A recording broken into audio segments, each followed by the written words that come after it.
नमस्कार दोस्तों, स्वागत है आपका हमारे इस चैनल कर्मों का फल में। आज हम लेकर आए हैं आपके लिए एक और नई कहानी जो है रक्षाबंधन से रिलेटेड।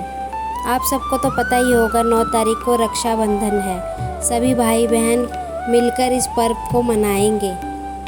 रक्षाबंधन का पर्व भाई बहन के पवित्र प्रेम और रक्षा के वचन का प्रतीक है। इस त्यौहार से जुड़ी कई पौराणिक कथाएं हैं। उनमें से एक प्रमुख कथा आज मैं आपको सुनाने वाली हूँ। भगवान श्री कृष्ण और द्रौपदी की रक्षा कथा। एक बार महाभारत के युद्ध से पहले श्री कृष्ण ने शिशुपाल का वध किया था। उस समय श्री कृष्ण की उंगली में चोट लग गई थी और खून बहने लगा था। यह देखकर माता द्रौपदी बहुत व्याकुल हो गई। उन्होंने तुरंत अपनी साड़ी का एक टुकड़ा फाड़कर श्री कृष्ण जी की उंगली पर बांध दिया ताकि खून बहना बंद हो जाए। श्री कृष्ण ने इस प्रेम और सेवा भाव को देखा और कहा, आज तुमने मुझ पर प्रेमवश यह साड़ी बांधी है, मैं समय आने पर तुम्हारी रक्षा जरूर करूँगा। महाभारत में जब कौरवों ने द्रौपदी का चीरहरण करने की कोशिश की, तब श्री कृष्ण ने अपनी वचनबद्धता निभाते हुए चीर को अंतहीन कर दिया और द्रौपदी की लाज बचाई। यही रक्षा का वचन था और यही रक्षाबंधन का वास्तविक अर्थ है।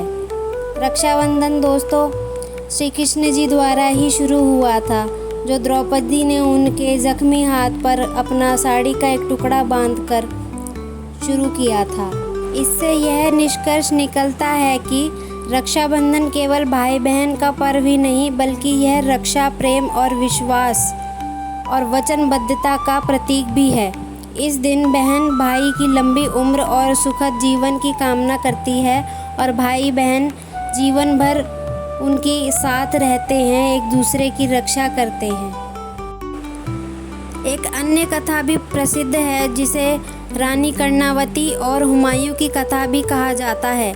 चित्तौड़ की रानी कर्णावती ने जब बहादुर शाह से हार की आशंका देखी तो उन्होंने मुग़ल बादशाह हुमायूं को राखी भेजी और रक्षा की गुहार लगाई, जिसका मान सम्मान रखते हुए हुमायूं ने उस राखी को अपने हाथ पे बांध लिया और रानी कर्णावती की रक्षा करी। इसी प्रकार उन्होंने भी रक्षाबंधन का त्यौहार मनाया। इसी प्रकार एक और कथा काफ़ी प्रचलित है इंद्रदेव और इंद्राणी की। एक बार देवताओं और दानवों के बीच युद्ध हुआ। युद्ध में विजय के लिए इंद्राणी, इंद्र जी की पत्नी, ने ऋषि से रक्षा सूत्र बनवाकर इंद्र की कलाई पर बांधा। इससे इंद्र को शक्ति मिली और उन्होंने युद्ध जीत लिया। इससे यह पता चलता है कि एक रक्षा सूत्र की कितनी बड़ी ताकत है। अब सोचिए, एक बहन ने जब अपने भाई को यह रक्षा सूत्र बांधा होगा तो उसमें कितनी ही शक्ति, कितनी ही बल आ गया होगा। इसी प्रकार हम रक्षाबंधन का त्यौहार खुशियों और एक दूसरे की रक्षा, प्रेम, विश्वास और वचनबद्धता के प्रतीक को मनाते हैं।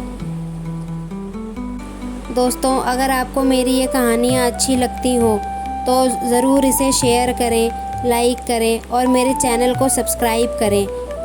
धन्यवाद। मिलते हैं अगली कथा या कहानी में।